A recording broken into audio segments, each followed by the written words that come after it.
Good evening, nerdologists. Um, I'm going to continue the discussion on, the sexual harassment stuff that Michelle and Caroline have talked about earlier this week. First of all, Michelle, that, is not fun having people like that in classes.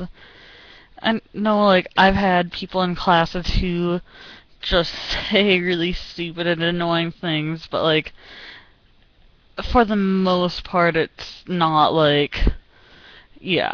like that. So that's really annoying. Um, yeah.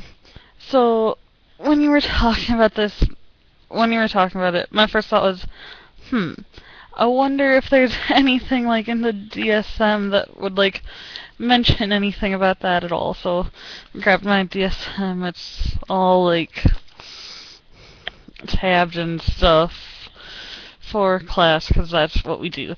So I was wonder if there's anything that would talk about stuff. So first I decided to turn to the sexual and gender identity disorders because I figured that it could possibly be something like that. So I flipped through there, and there was not really anything. There's stuff about um pedophilia, fetishism, stuff like that, voyeurism, stuff like that is in this area, but there was nothing that sounded anything like that.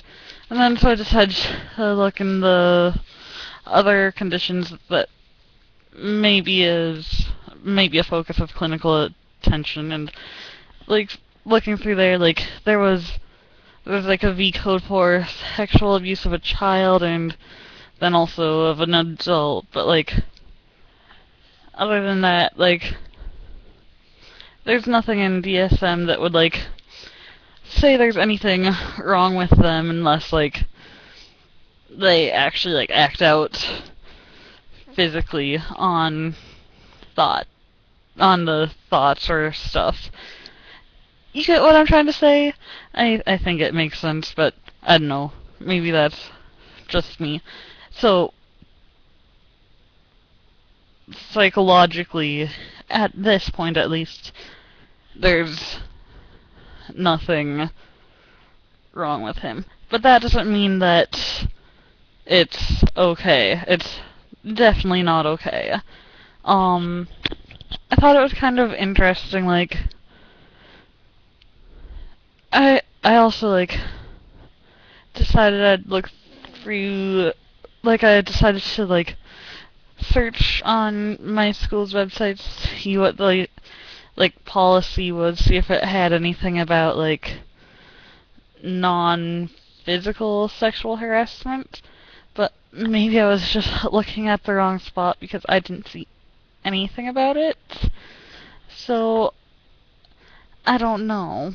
I guess I didn't download the whole thing because I didn't want it to take up room on my computer because I have other things for my computer. But yeah, so I don't know if it has anything about that at all, which I find kind of interesting. And if it doesn't, it's kind of really because people obviously do have problems with stuff like that. I don't know though. It's yeah. Um and then Caroline, you mentioned that article, okay, I just when you were talking about that, I clicked on the link and looked at it. It is just seriously, how can they really say that? I took a women's studies class last year, so obviously not as many as you've taken, but yeah.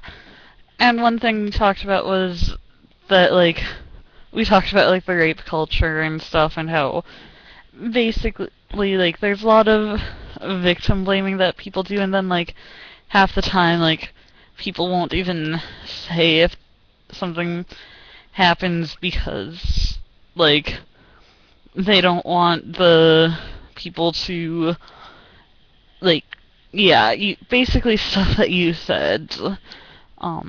But I think that's my main thoughts on it.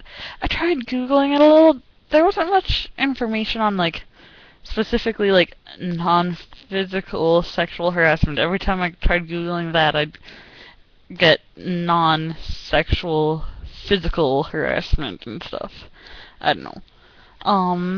But, yeah, okay, it's, like, 1 in the morning, so I'm getting kind of tired. So I will probably go to bed now. Have a wonderful night, and Michelle, I will see you on Monday. Bye.